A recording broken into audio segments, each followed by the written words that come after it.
Hi friends, എനിക്കിവിടെ ഇരിക്കുമ്പോൾ നല്ല കാറ്റ് കിട്ടുന്നുണ്ട്.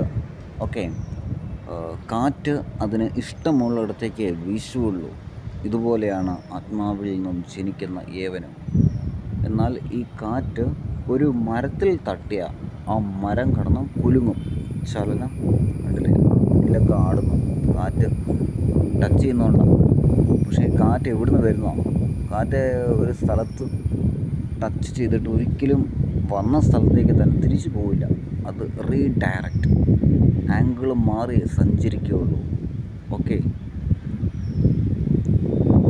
കാറ്റ് എവിടെ തട്ടുന്നു അത് എന്താ പറയുക, ചലിക്കുന്ന എന്തെങ്കിലും മൂവ് തിങ്ങാണെങ്കിൽ അത് കിടന്ന് കുലുങ്ങും.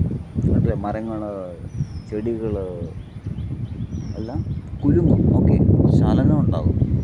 കരിസ്മാറ്റിക്കുകാരും ഇങ്ങനെ തന്നെയാണ്. ഓക്കെ, ഒരിക്കലും ഞാൻ വിൻസെൻഷൻ ഹൗസിൽ ആ സ്റ്റെപ്പിൻ്റെ അവിടെ ഇരിക്കുമായിരുന്നു. ഒരച്ഛൻ എൻ്റെ അടുത്തേക്ക് വന്നപ്പോൾ എനിക്ക് നല്ല മാറ്റമുണ്ടായി.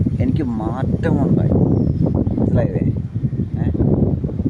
അതാണ് പ്രത്യേകത. ഇപ്പം ഇനി ബൈബിളിൽ നിന്നുള്ള പോയിൻറ്റുകൾ.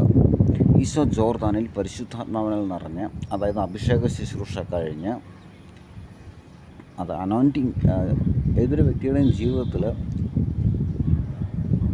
അനോയിൻറ്റിങ്, അത് കഴിഞ്ഞാൽ ടെസ്റ്റ്, അത് കഴിഞ്ഞാൽ അപ്പോയിൻമെൻറ്റ്, പിന്നീട് റിജക്ഷൻ, വീണ്ടും ഒരു അപ്പോയിൻമെൻറ്റ്.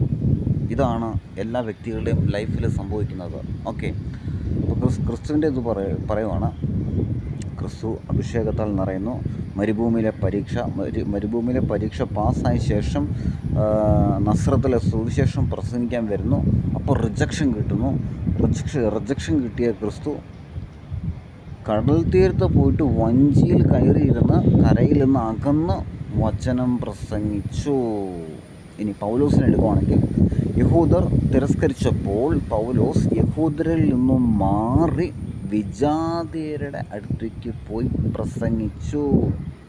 ഓക്കെ, എന്തെങ്കിലും മനസ്സിലായോ?